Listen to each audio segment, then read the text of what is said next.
Hey you guys, this is Rafael from Relics.com. Good morning from Tennessee. I tell you, I am almost stuck in first gear this morning, but we're going to get through this and we're going to share something that's really neat today. Today we're going to talk about a Confederate-made foot officer's sword. Why would you call it a foot officer's sword? Well, there's two main kinds of officer's swords.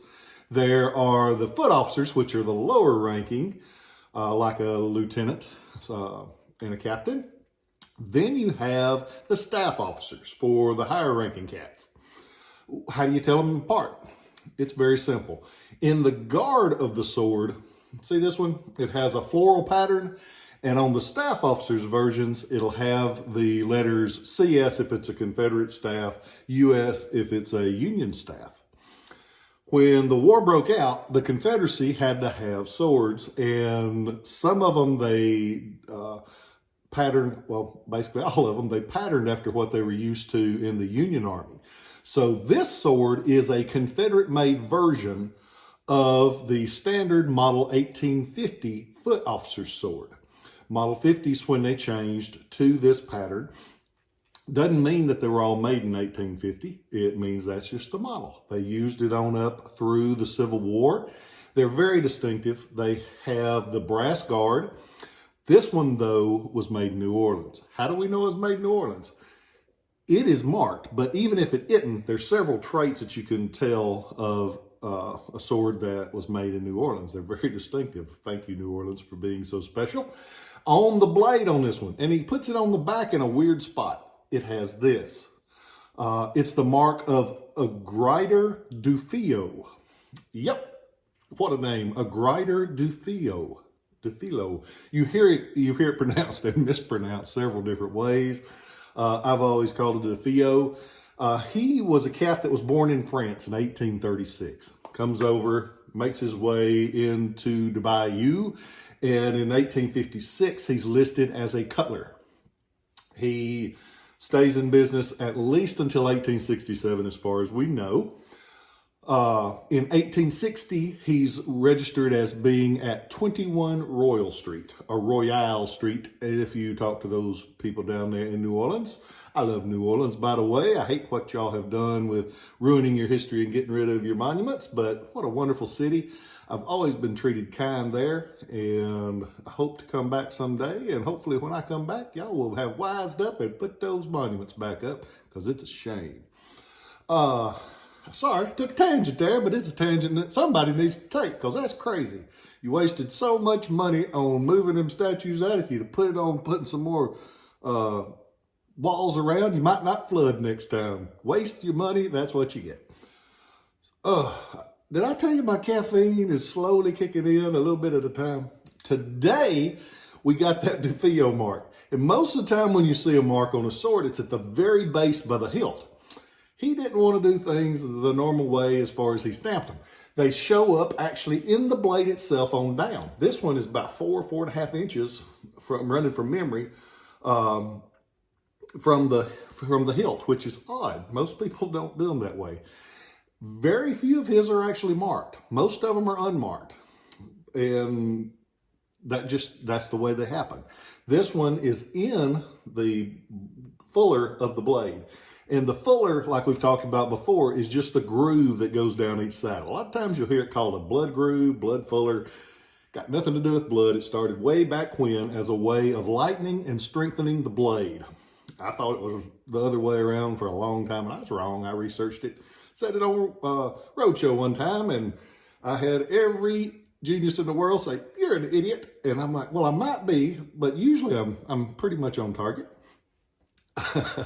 But it has the single fuller going down each side of the blade. That's a trait that you see most of the time on a Confederate sword. The Union swords have multiple fullers usually one big wide fuller going down the blade and one small, what they call a secondary fuller going along the top of the blade. Just another way to reinforce that blade. You got to be careful because they have reproduced Confederate swords very often, and it's a lot easier to produce a simple single fuller blade. Be sure, like I always tell you, know who you're getting it from. If they won't guarantee it, there's usually a really good reason. So be sure that they will put in writing that that sword is real. This one, they have the brass handguard made just like the Union staff. One of the traits you look for on it, this big brass piece on the end that we've talked about several times, it's a pommel cap. It's what holds the blade, the handle, the guard, everything together. It's probably the most important, except for function, it's one of the most important pieces on the sword. If you look on the top of a New Orleans sword, they make that out of 2 pieces of cast brass and they bring it together. On a New Orleans one, you can see that mold seam almost every time very vividly. So you need to see the single fuller, hand forged.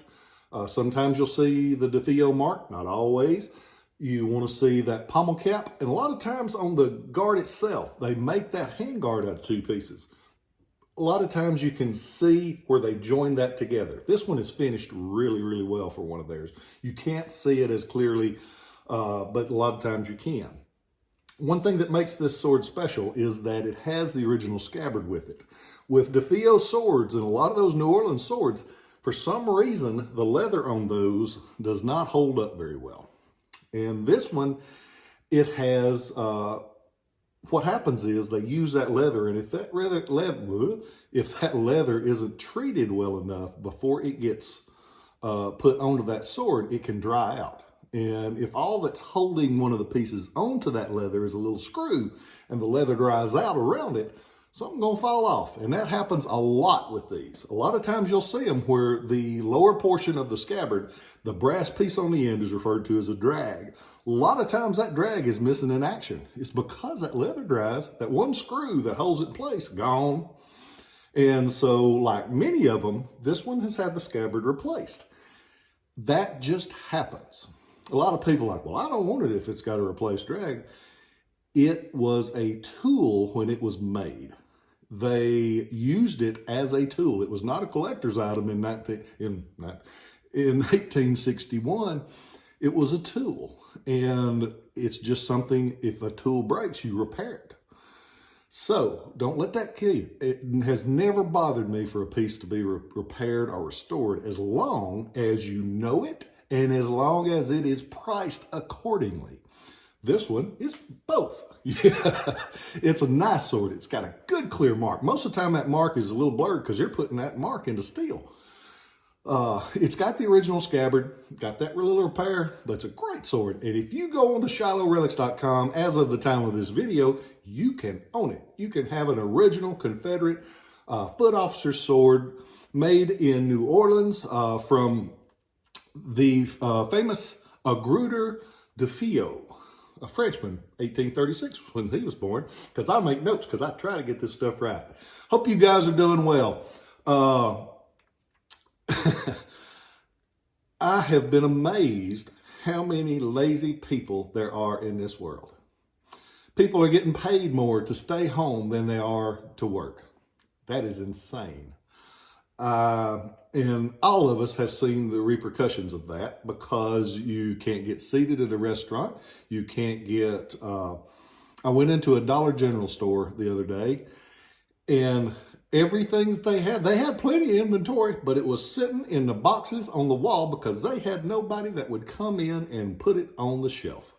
Pathetic.